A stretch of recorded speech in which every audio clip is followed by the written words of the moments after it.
복되고 거룩한 성의를 허락하신 하나님 말씀 함께 받겠습니다. 허락하신 계시의 말씀은 열왕기상 19장 15절로 21절 말씀까지를 하나님 허락하신 계시의 말씀으로 우리 함께 받겠습니다.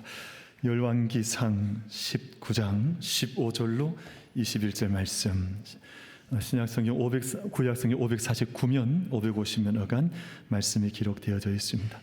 이제 말씀을 다 찾으신 줄 알고 말씀을 봉독하겠습니다. 말씀 앞에 경청하시기를 바랍니다. 여호와께서 그에게 이르시되 너는 내 길을 돌이켜 광야를 통하여 다메섹에 가서 이르거든 하사엘에게 기름을 부어 아람의 왕이 되게 하고 너는 또 님시의 아들 예후에게 기름을 부어 이스라엘의 왕이 되게 하고 또 아벨 무홀라 사밧의 아들 엘리사에게 기름을 부어 너를 대신하여 선지자가 되게 하라. 하사엘의 칼을 피하는 자를 예후가 죽일 것이요 예후의 칼을 피하는 자를 엘리사가 죽이리라. 그러나 내가 이스라엘 가운데 7,000명을 남기리니 다 바알에게 무릎을 꿇지 아니하고 다 바알에게 입맞추지 아니한 자니라. 엘리야가 거기서 떠나 사밧의 아들 엘리사를 만나니 그가 12 겨리소를 앞세우고 밭을 가는데 자기는 12째 겨리소와 함께 있더라. 엘리야가 그리로 건너가서 겉옷을 그의 위에 던졌더니 그가 소를 버리고 엘리야에게로 달려가서 이르되 청하건대 나를 내 부모와 입맞추게 하소서. 그리한 후에 내가 당신을 따르리이다. 엘리야가 그에게 이르되 돌아가라. 내가 내게 어떻게 행하였느냐 하니라. 엘리사가 그를 떠나 돌아가서 한 겨리소를 가져다가 잡고 소의 기구를 불살라 그 고기를 삶아 백성에게 주어 먹게 하고 일어나 엘리야를 따르며 수종 들었더라. 아멘. 귀한 성일 아침에 함께 뵙게 되어서 감사하고 또 예배 자리에 저희가 함께 공동체로 예배 드릴 수 있음이 또 얼마나 감사한지 모르겠습니다. 요즘 저는 우리 시온 찬양대 뵈면 매주마다 감동해요. 정말 시온 찬양대가 어떻게 그렇게 잘하세요? 아니 찬양을 이렇게 너무 신실하게 또 너무 영성 깊게 또 하나님 앞에 정직하게 올려드리면 그 감동이 깊은데 아까 누가 했는지 모르지만 이제 찬양이 끝이 나니까 누군지 모르겠습니다. 박수를 한 3번 정도 치시더라고요. 근데 그럴 땐 저희가 다 함께 쳐야 되나 말아야 고민이 되잖아요. 우리 지금 같이 박수하겠습니다. 하나님께 영광의 박수 같이 올려드리겠습니다. 감사합니다. 우리 시온 찬양대 감사드리고 고맙습니다. 어떻게 그렇게 잘하세요? 요즘 금식 기도도 좀 많이 하시면서 하나님 앞에 기도로 많이 준비하시는 줄 압니다. 그럼 저희가 이제 우리 주변을 보면 우리 저기 곁에 남성교회 그 골목으로 이제 차를 몰고 가보면 거기에 주유소가 참 많이 있습니다. 제가 알기로는 대구에서 그 기름값이 제일 싸다 하더라고요. 다른 때가 1,600원 하는데 제가 정말 중요한 걸 알려드리는 겁니다. 지금 거기는 1,500원대를 해요. 그러니까 얼마나 쌉니까? 근데 그 주유소를 우리가 그렇게 많고 주유소를 찾아가는 이유는 뭡니까? 혹시 주유소에 가서 식사하러 가시는 분 계시나요? 그렇지는 않잖아요. 저희가 그곳에 가는 이유는 이제 기름을 충분히 가스를 충분히 채우기 위해서 주유소를 가는 거잖아요. 근데 그 골목에 보면 또 식당도 많아요. 그 골목의 특징이 그런가? 식당도 참 좌우에 많은데 그럼 식당은 왜 가십니까? 기름 채우러. 식당은 가는 이유는 제가 허기진 몸과 마음을 다시금 쉬면서 음식을 함께 채워가 음식을 공급받기 위해서 가는 거잖아요.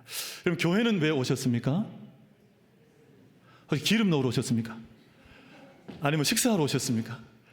그럼 저희가 주의 전에 찾아 올라온 이유는 하나님의 임재 앞에서 예배하는 가운데 주의 말씀을 충만히 얻고 또 주님의 사랑을 충만히 얻고 오늘 찬양 제가 감동을 많이 받아서 그래요. 왜냐하면 찬양 가사 가운데 사랑을 충만하게 채워주십시오 하는 그 찬양의 고백이 참 깊게 고백이 되었는데 오늘 예배하는 저희 모두가 다 예배에 올라오셨습니다. 그럼 세상 모든 근심 걱정 면하고 이 시간 하나님 앞에 엎드려 가는 가운데 하나님께서 우리 가운데 더하시는 하나님의 사랑 또 하나님의 말씀과 하나님의 영으로 충만함을 덧입는 우리 모든 예배자들 다 되시기를 주님의 이름으로 축복합니다. 우리 옆에 분과 인사하겠습니다. 충만해져서 돌아가십시오. 우리 인사하겠습니다. 충만해져서 돌아가십시오.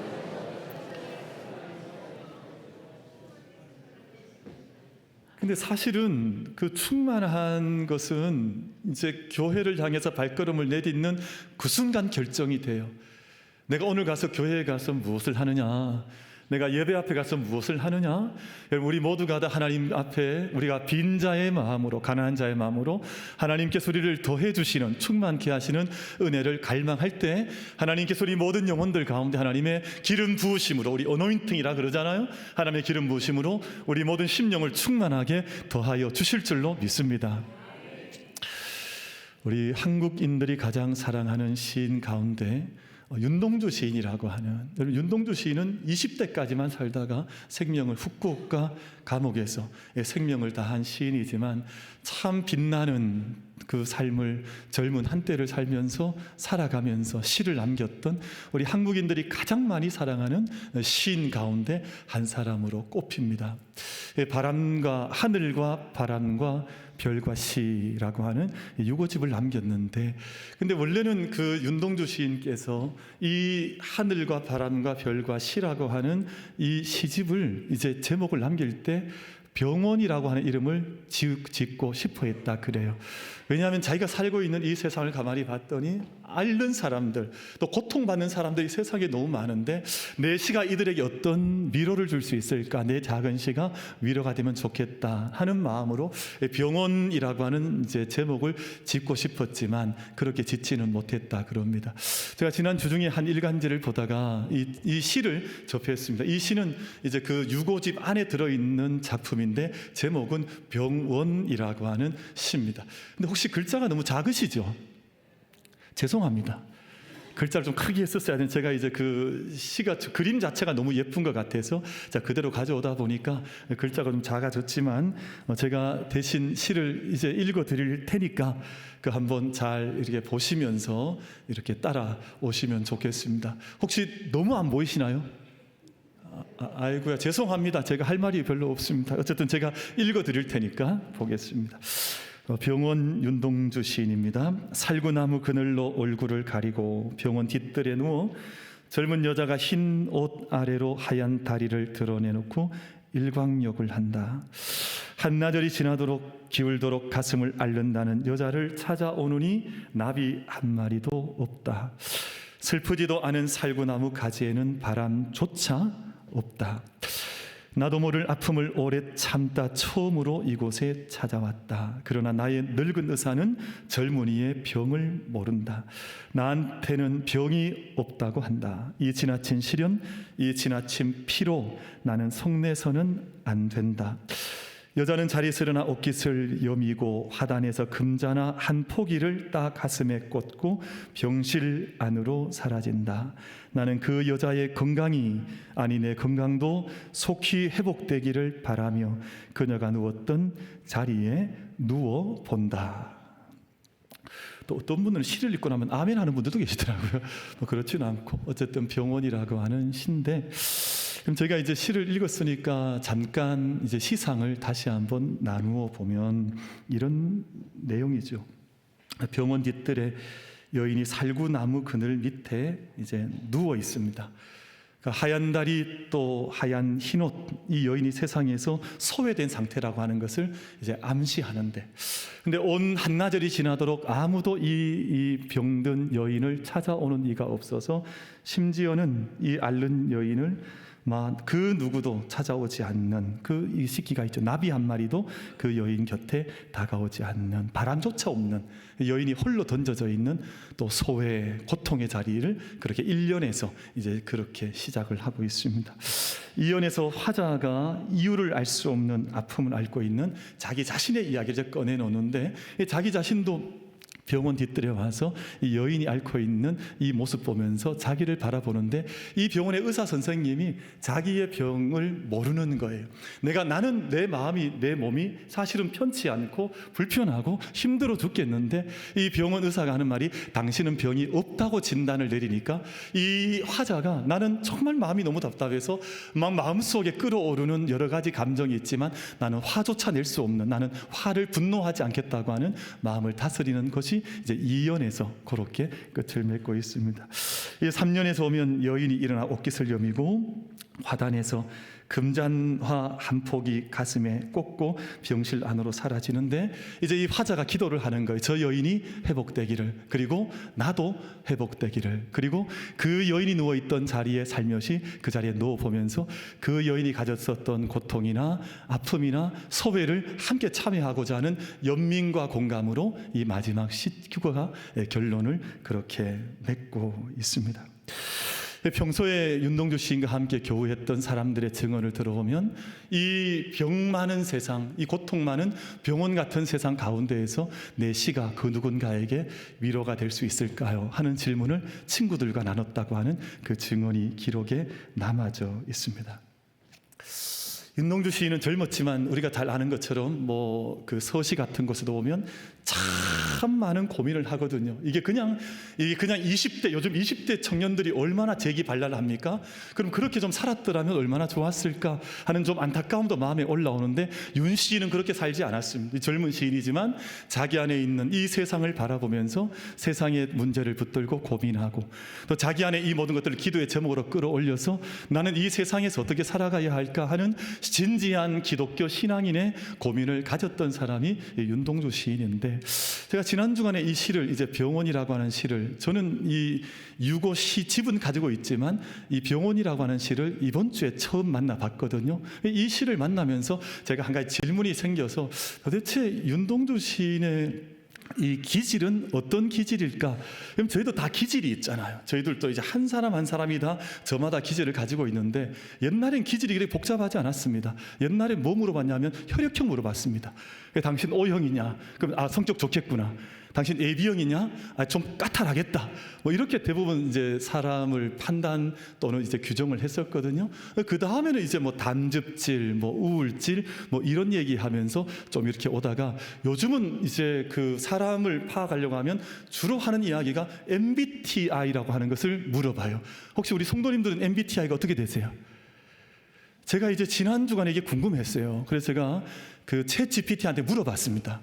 자, 그래서 윤동주 시인의 MBTI가 어떻게 되냐 물어보니까 가르쳐 주더라고요. INFJ라 그러더라고요. 저게 뭐냐 하면 내향적이고 직관적이고 감정적이고 판단적이다, 조증을 잘한다. 그러니까 저 말이 뭐냐 하면 삶을 쉽게 살지 않는다는 뜻입니다. 그러니까 어떤 문제가 있으면 그 문제를 자기 안에 가지고 들어와서 막 고통스럽게 대화를 하고 이걸 다루면서 끝내 쉽게 인생을 살지 않고 진지하게 인생을 살면서 씨름하는 인생을 살아가는 사람들의 특징이죠. 이제 INFJ라고 하는 그런 기질이에요. 우리 성도님들 저기 MBTI 별로 안 해보셨죠? 그럼 앞으로 이거 제가 묻지 않고 혈액형을 물어보겠습니다. 주로 혈액형이 뭡니까? 제가 이렇게 열어볼 텐데, 그럼 저런 기질 자체가, 저런 성향이 세상을 쉽게 살지 않습니다. 내 마음속에 있는 내 마음속에 믿음의 불꽃이 들어와 있으면 그 믿음의 심지를 붙들고 세상과 끝내 씨름을 하는 삶을 사는 자들의 특징인데, 그럼 저희가 오늘 열왕기상 이제 17장, 18장, 19장 전체를 한번 이렇게 일관하면서 말씀을 나누려고 하는데, 그 주인공이 누구냐 면 엘리야라고 하는 선지자입니다.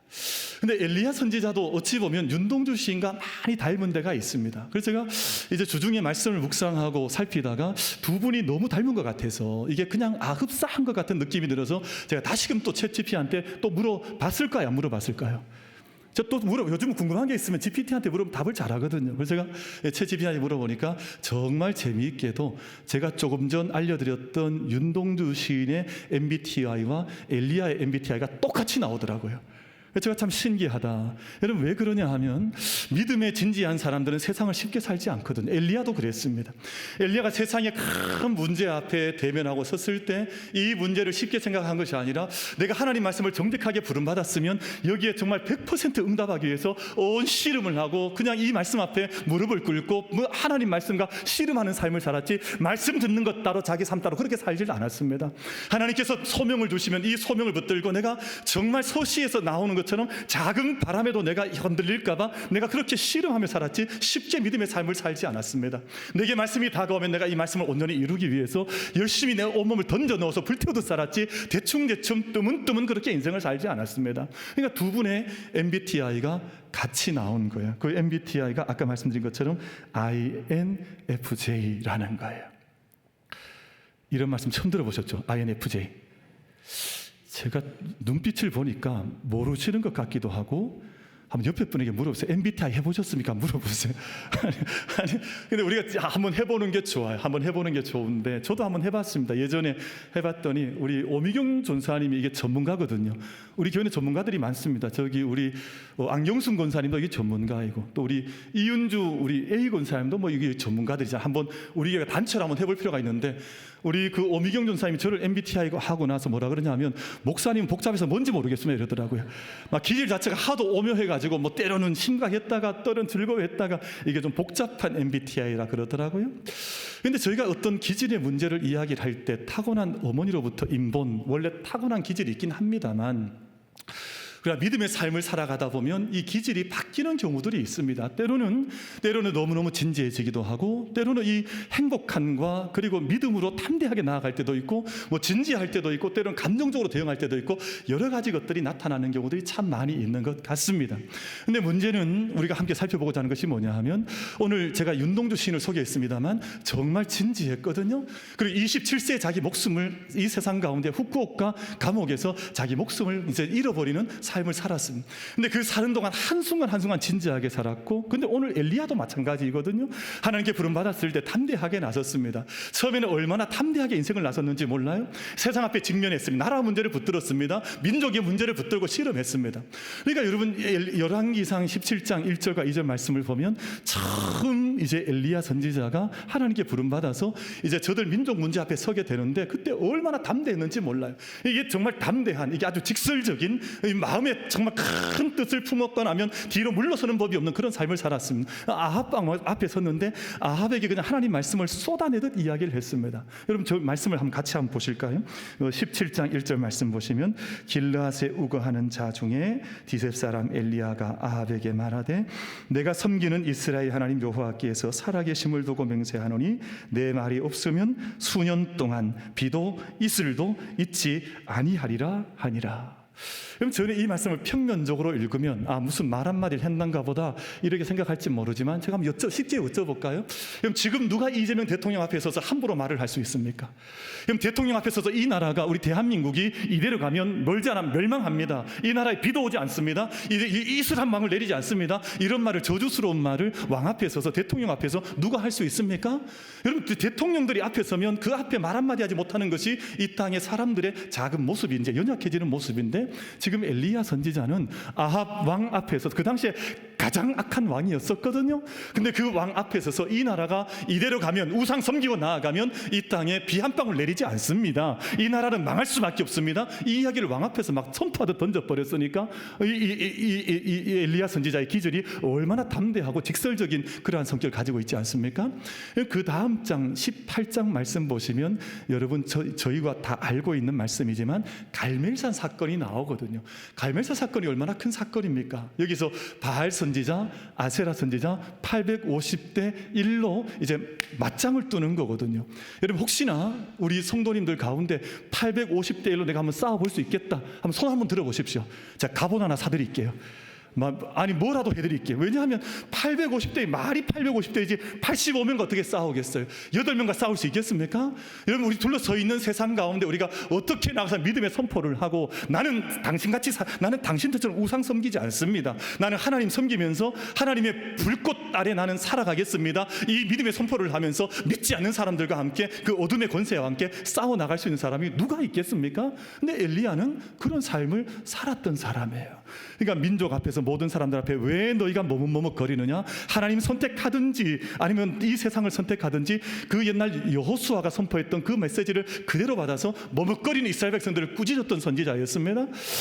그 아합 왕 앞에 서서 담대하게 선포했던 사람이었고, 이 850명의 우상 숭배자들 앞에서 함께 담대한 싸움을 싸워갔던 사람이니까 얼마나 매력적인 외향적인 인물입니까?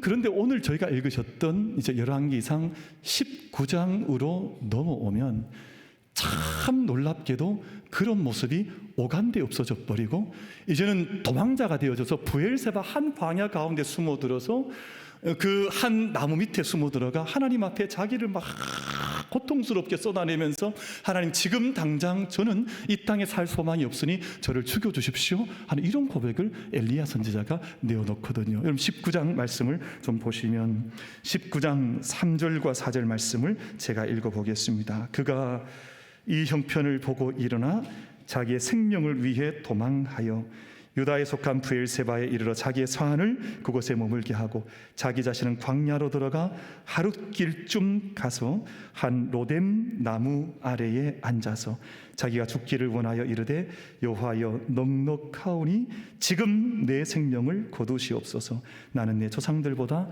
낫지 못하나이다. 참 가슴 아프잖아요.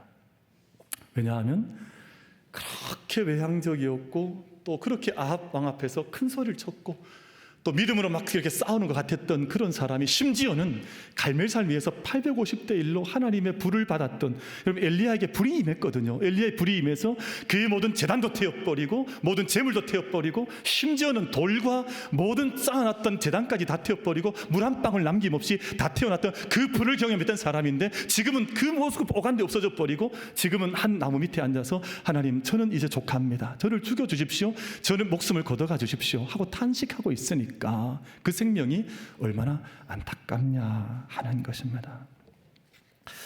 우리 사랑하는 모든 예배자 여러분, 저는 이 말씀을 읽고 나면 그건 엘리야에게 일어났던 어떤 일인가 보다라고 생각을 할 수도 있습니다만, 사실은 저희가 목양을 하고 교회 안에서 이런저런 분들을 많이 만나고 또 함께 믿음의 길을 걸어가다 보면 여러분 우리 안에도 이런 분들이 많습니다.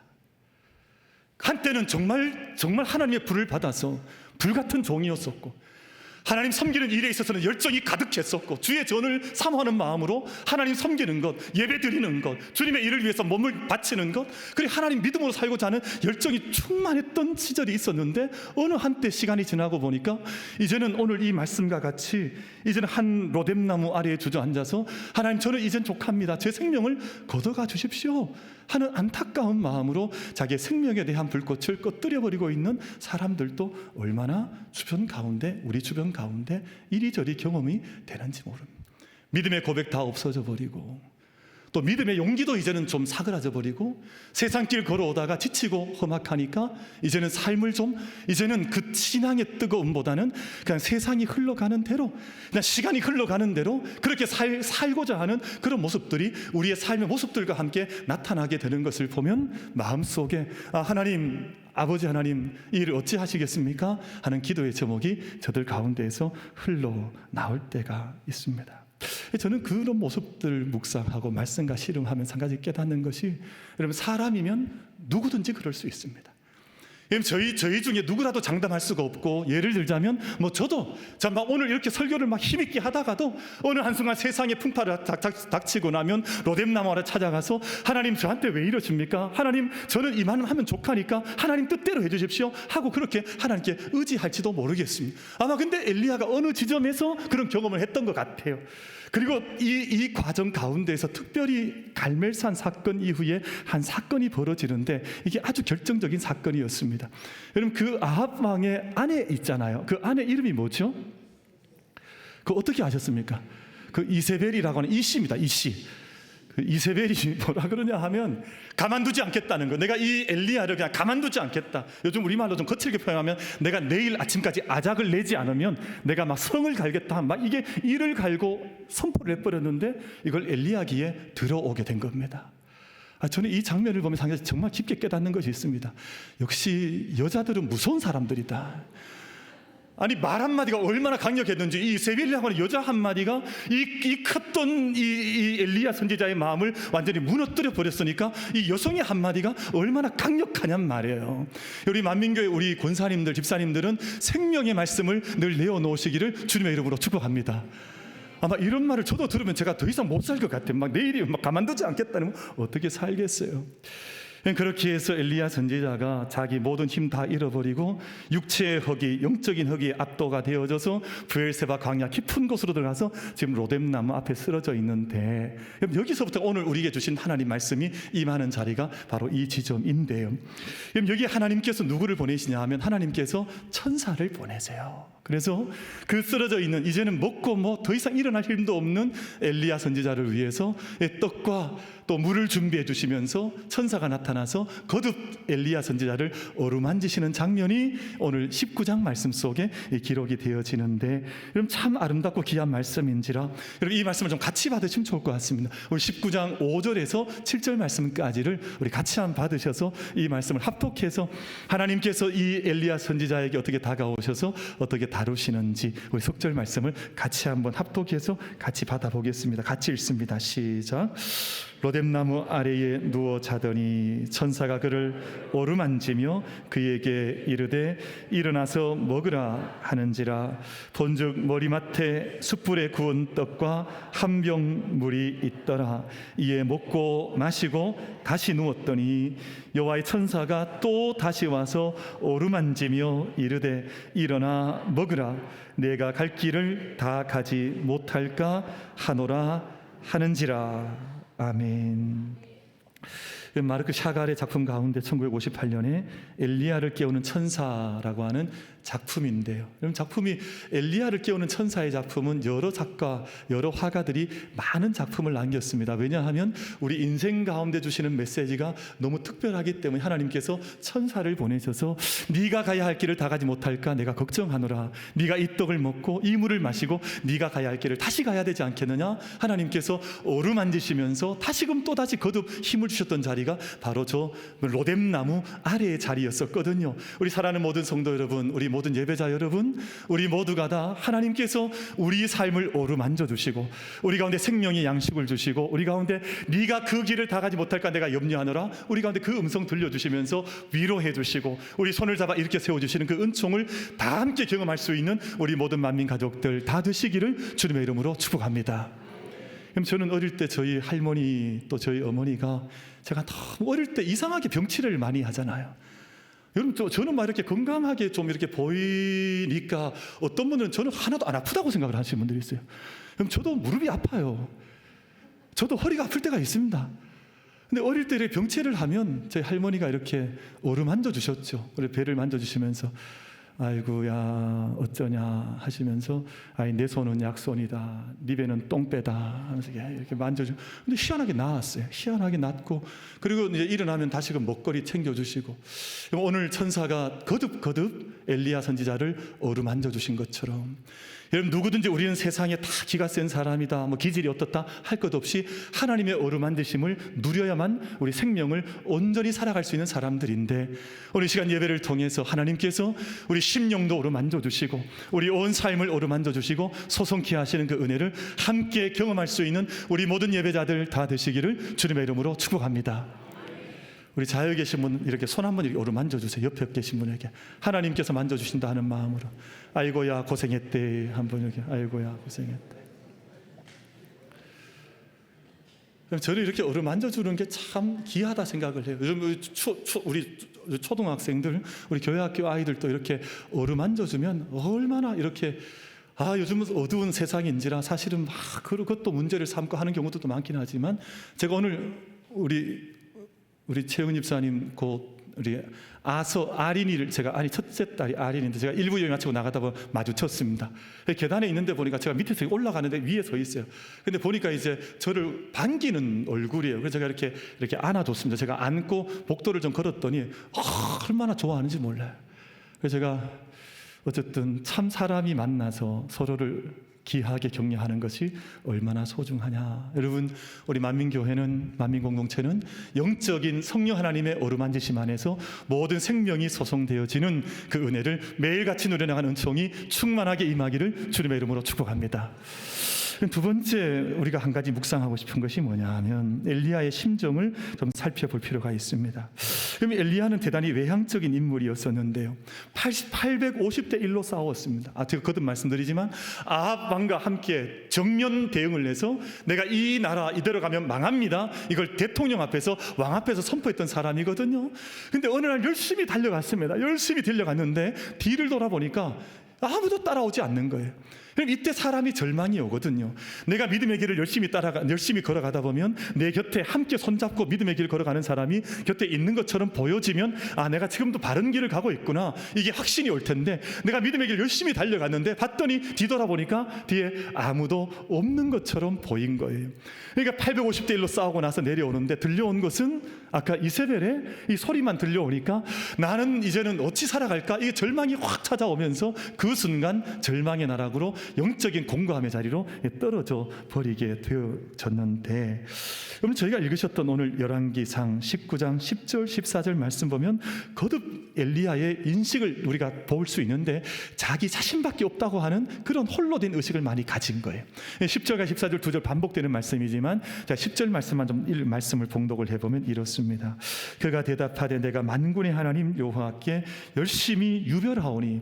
그럼 이런 분들이 좀 위험해요. 막 자기 혼자 막 다 싸우는 것처럼 열심히 유별한 분들 계시거든요. 근데 이런 분들이 열심히 달려가는 건 좋으나 때로는 낙심하게 되면 남들이 알지 못하는 깊은 나락으로 떨어져 버릴 때가 있거든요. 지금 엘리야가 바로 그런 모습이었어요. INFJ 안에 나는 열심히 달려왔는데 나와 함께 걸어가는 사람이 없는 것 같고, 나는 도대체 이 열심을 이제는 하나님은 알아주실까 하는 절망감이 엘리야 가운데 찾아오게 된 겁니다. 나는 하나님 여호와 앞에 열심히 유별하오니 이는 이스라엘 자손이 주의 언약을 어기고 주의 제단을 헐며 칼로 주의 선지자들을 죽였음이 오며 오직 나만 남았거늘. 이게 문제예요. 지금 돌아봤는데 자기밖에 없는 것 같은 거예요. 나만 싸워온 것 같은 거예요. 나만 열심히 한 것 같은 거예요. 근데 누가 주변에 응원해주는 사람도 없고 알아주는 사람도 없고 나를 죽이겠다고 하니까 사실은 그 정도 되면 낭망할 만도 하지요. 그래서 그 다음 하는 말이 그들이 내 생명을 찾아 빼앗으려 하나이다.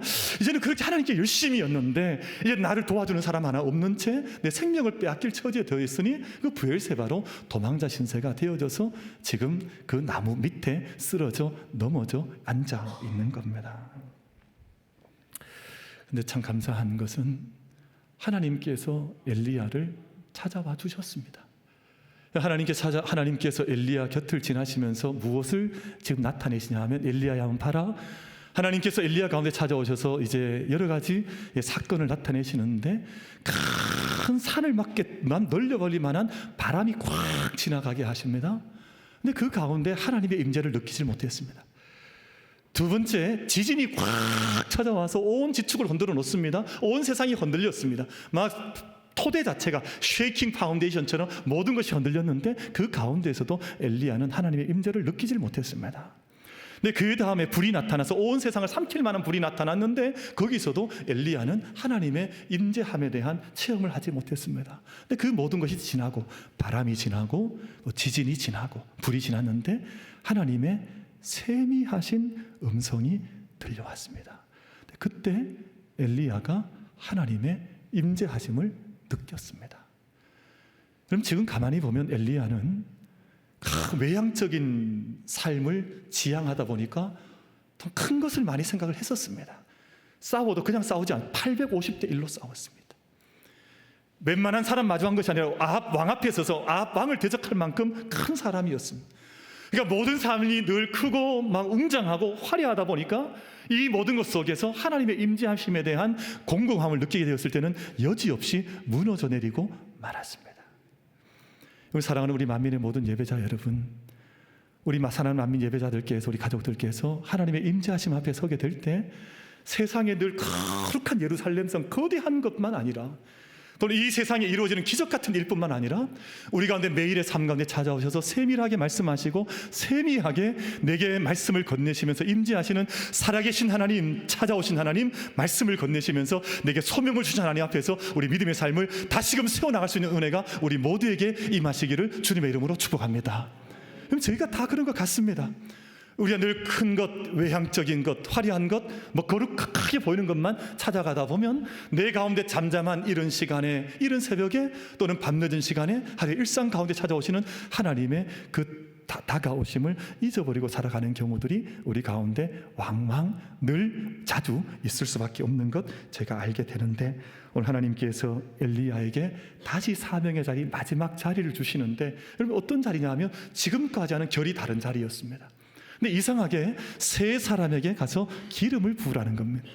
여러분, 이 기름 붓는 일은 지금까지 했던 일과는 비교해 보면 지금까지는 정말 큰 일이었고 의미 있는 일 같았는데, 이제 누군가 이름 없는 사람 찾아가서 기름 부어라. 이름 없는 사람들입니다. 지금까지 나타나지 않았던 사람들이 그 사람을 찾아가라는 거예요. 그래서 세 사람의 이름이 언급되는데, 다메섹의 하사엘에게 기름을 부어 아람의 왕이 되게 하고, 님시의 아들 예후이에게 기름 부어 이스라엘 왕이 되게 하고, 사밧의 아들 엘리사에게 기름 부어서 엘리야를 대신할 선지자가 되게 하라고 하는 사명을 다시금 주시는데, 하나님께서 이 말씀을 주시면서 네 홀로 있느냐? 아니다. 지금도 바알에게 무릎 꿇지 않았던 7,000명의 사람이 지금도 보이지 않지만 이곳 가운데 바알에게 입맞추지 않은 사람들이 있을 뿐만 아니라 지금도 다시금 내 일을 감당해야 될 사람들이 있으니 그들에게 기름을 부어서 내 미래를 다시금 다음 열려지는 시간을 준비하라는 그 다시금 주시는 사명을 엘리야에게 주시거든요. 그래서 엘리야가 이제 엘리사를 찾아가서 오늘 말씀 보면 기름을 붓는데, 엘리사의 삶의 자리가 좀 독특합니다. 12결의 소를 가지고 밭을 갈고 있는데, 여러분 12결이라는 말은 소가 몇 마리란 뜻입니까? 24마리란 뜻입니다. 엄청난 부자였습니다. 그러니까 자기가 가지고 있는 것이 화려하고 아주 엄청난 사람이었는데, 근데 그 모든 것을 다 내어놓은 채 자기가 가지고 있던 기구는 불을 태워버리고, 이제 한 결의 소를 잡아서 제사를 지내고 나서 자기의 기구를 불태워버리고 엘리야 선지자를 따라서 함께 길을 나서게 되는데, 엘리야와 엘리사 선지자가 다시금 남아있는 자기 사명의 자리로 나아가는 장면으로 오늘 말씀이 마지막 끝을 맺고 있습니다. 사랑하는 모든 예배자 여러분, 우린 이제 2025년 여름 절기를 지나는 동안 우리 어떤 마음으로 이곳에 서 있으십니까? 우리 어떤 삶의 방향을 잡고 함께 걸어가시고 있습니까? 세상에서 이리저리 살다가 그냥 세상의 목적은 많대, 하나님과 함께 더불어 살아가는 믿음의 삶의 자리는 오늘 잃어버린 채 마치 이 나무 밑에 엎드려져 있던 엘리야 같은 모습은 있진 않았습니까? 근데 하나님께서 그를 다시금 이렇게 세워주셔서 엘리사를 만나게 하시고 기름 붓게 하시고 다시금 길을 나서게 하시는데, 여러분, 우리 모든 사랑하는 예배자들, 우리 만민 가족들께서 하나님께서 주신 마음 부여잡고 내게 주신 믿음과 사명의 자리로 함께 발돋움해서 그 사명 감당해 나갈 수 있는 우리 모두가 다 되시기를 주님의 이름으로 축복합니다.